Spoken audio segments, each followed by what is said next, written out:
Halo terus people, perkenalkan saya Alfewati Santika dari Divisi Marketing Communication PT Raja Sukses Propertindo.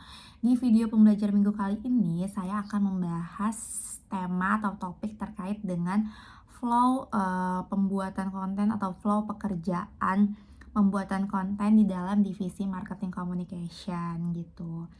Mungkin dari beberapa teman-teman udah tahu salah satu output pekerjaan dari divisi marketing communication adalah sebuah konten gitu ya, atau campaign promosi, salah satunya konten sosial media yang biasanya dipakai teman-teman marketing untuk penjualan kayak gitu, untuk menunjang penjualan, untuk awareness dan lain sebagainya. Nah, gimana sih sebenarnya flow pembuatan konten di dalam divisi marketing communication gitu ya? Yang pertama itu, flow pertamanya biasanya kita identifikasi tujuan dan juga identifikasi audiens dulu nih. Biasanya bermuara dari yang paling atas ya, secara struktural mereka apa sih gitu tujuan yang ingin mereka harapkan. Apakah tujuannya untuk konten tersebut misalnya meningkatkan kesadaran merek, atau meningkatkan penjualan, atau membangun hubungan dengan pelanggan gitu. Setelah kita tahu tujuan konten kita itu untuk apa, lalu tahapan selanjutnya si teman-teman markom tuh harus mengenali audiens atau target audiens kita dengan sangat baik, termasuk preferensi mereka, kebutuhan mereka, demografi mereka gitu ya. Hal ini tuh akan sangat membantu dari teman-teman markom bisa menghasilkan konten yang relevan dan menarik bagi mereka, sehingga nanti secara result konten itu resultnya bagus gitu. Setelah kita mengidentifikasi apa sih tujuan atau goals konten kita dan kita mau menyasar siapa konten kita, selanjutnya kita harus melakukan riset dan juga perencanaan. Riset ini biasanya dilakukan sama teman-teman sosmed spesialis gitu ya, atau TikTok content creator, di mana mereka melakukan riset tentang apa sih topik atau isu-isu yang relevan sama audiens kita, atau tren apa sih yang lagi rame di sosial media yang bisa disambungkan dengan industri kita. Setelah kita riset gitu kan, kita bisa jadi punya benchmark atau gambaran kita mau membuat konten seperti apa. Nah, konten hasil riset itu kita implementasikan ke dalam editorial plan. Editorial plan ini adalah panduan dari teman-teman social media ya, atau teman-teman marketing communication di dalam mereka berpikir kreatif gitu. Editorial plan ini sebagai buku panduan mereka gitu.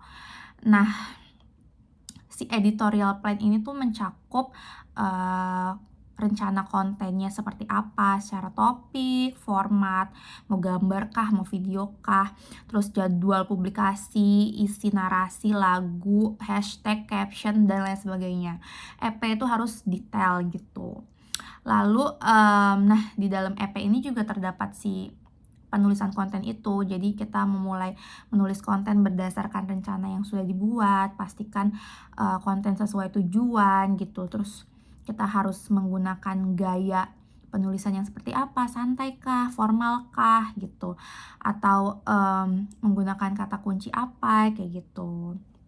Setelah konsep konten ini sudah jadi dan matang, teman-teman social media spesialis atau content creator bisa mendistribusikan konsep mereka ke desain grafis atau juga ke editor gitu. Nah, kalau si elemen konten ini melibatkan visual grafis, pasti dilemparnya ke graphic design. Kalau video ya dilemparnya ke sinematografer kayak gitu. Nah, ini juga yang menjadi agak tricky gitu ya, karena si graphic design dan sinematografer tuh harus bisa memastikan konsep konten yang dirancang itu bisa memvisualisasikan atau menggambarkan dari tujuan itu sendiri. Lalu tahapan selanjutnya adalah pengeditan dan proofreading gitu ya, dimana kita melakukan pengeditan konten dari segala macamnya itu, dan pastikan konten itu bisa lancar dan mudah dipahami oleh audiens gitu. Setelah semuanya jadi, setelah produksi, akhirnya at the end kita akan melakukan publikasi dan juga promosi.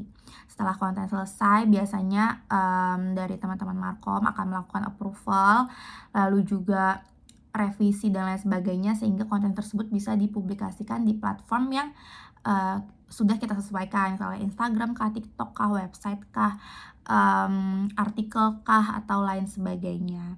Dan yang paling penting terakhir adalah analisis dan juga evaluasi dari konten yang udah kita buat gitu, pantau kinerja konten kita menggunakan alat analitik yang relevan, misalnya Social Blade, Google Analytics, atau Ahrefs, atau Hootsuite gitu, apapun itu. Atau juga kita bisa memantaunya secara organik atau secara manual juga bisa gitu. Kita mengevaluasi apakah konten kita mencapai tujuan yang kita harapkan gitu.